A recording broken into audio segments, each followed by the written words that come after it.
এটা দিয়ে কি বানাবে? আজকে এটা দিয়ে একটা নতুন রেসিপি বানাবো। ঠিক আছে, বানাও।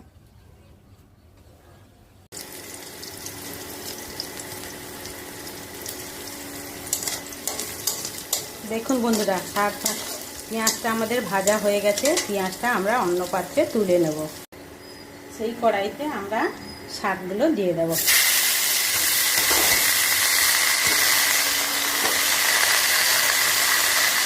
একটু লবণ দিয়ে নাড়িয়ে নিচ্ছি।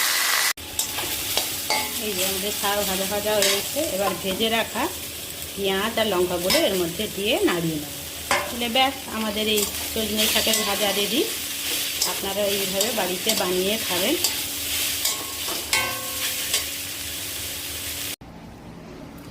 ভিডিওটা ভালো লাগলে লাইক, শেয়ার, কমেন্ট করতে ভুলবেন না যেন।